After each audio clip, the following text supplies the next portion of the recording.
I'm Jayson Lusk. I am the director of the Center for Food Demand Analysis and Sustainability here at Purdue University. The mission of our center is to create and disseminate information about our food system, to bring data about consumers to farmers, and to bring data about farmers and our food system to consumers. We're creating dashboards to make our food system more understandable both by consumers and by the people working in the food system, so that we can hopefully help deliver secure and reliable and affordable food to our dinner plates. This is a dashboard we created to try to characterize the potential vulnerabilities that exist in different food processing sectors. And what we're looking at here is vulnerabilities that exist because of the inputs that food processors buy. One way to think about this is just as a home cook. If you're making a recipe, let's say to make some cookies, you need flour, you need eggs, you need oil, you need other ingredients to make that recipe. But what if you're out of sugar? What do? Can you still make your recipe without the sugar? So you can imagine certain recipes that are more or less vulnerable to certain ingredients. Some things you can still make even without ingredients if you don't have them in full force. The others, you may need to go knock on your neighbor's door and get the egg because you're not going to be able to make the cookies without them.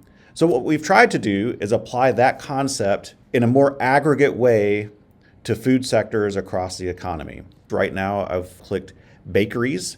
So this is going to give us some characterization of vulnerabilities to the bakery sector. So if you're a big baker, not a baker at home, but you're running a big processing facility, what are your ingredients that you need to buy?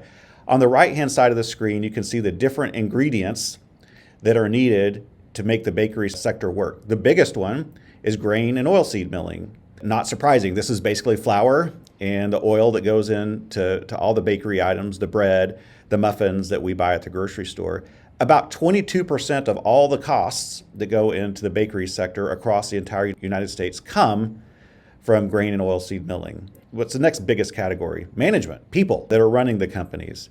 If I'm in the bakery sector, what do I really need to make sure that I have a secure supply of so that I can make my bakery items for the grocery store? And the answers you can see are grain and oilseed milling. I need to make sure I have good contracts, good connections, a diversified set of buyers where I can get that grain and oilseed. And the other one's people. Can I have my people show up to work? If my workers don't show up, what are my backup plans?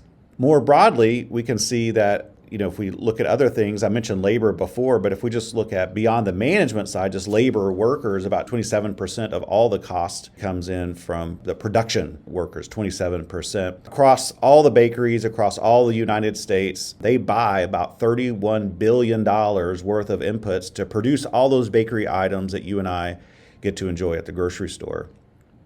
So how would this tool potentially be used? Let's say, for example, that you work in the bakery industry in the United States, or you work as a buyer for a restaurant or grocery store chain. One way this might help you is to understand, where are my risks coming from? As I've already mentioned, one of those risks, a big risk, might be from grain and oilseed milling. So that gives us an area where you might want to think about developing contingency plans.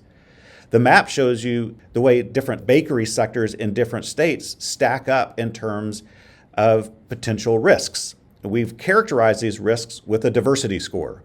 So 1 would mean that in that sector, in that state, purchases are spread out evenly among lots of different sectors. They're not overly exposed to a particular sector. A score of 0 would mean that all of your inputs are coming from a single sector. So in other words, you're very vulnerable to shutdown or disruption to that particular sector. Across all the bakeries in all the states in the United States, the score is about 0.9. In other words, bakeries are not terribly exposed to a particular industry, but you can see in the map there are some variations across states. There are differences across industries. So if I click instead on dairy, let's say, the average score drops to a 0.8. Still diverse, but less diverse in its purchases of products than bakeries were. So if I'm a buyer for a grocery store chain, risks to dairy might be a little higher than risks to bakery, at least the risks that are coming from the purchases of inputs. Not surprisingly, if we look over on the right hand, what we see is a lot more concentration of its inputs coming from animal production. What is that animal production? It's milk. It's the milk coming from the farm.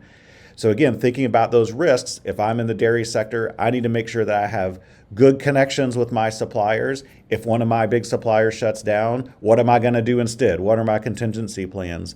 So the hope here is that this tool helps consumers understand those industries, where they buy their inputs from, and then for people working in those industries helps provide guidance in terms of where they might want to focus their attention in developing contingency plans so that they can be prepared for the future and for potential disruptions.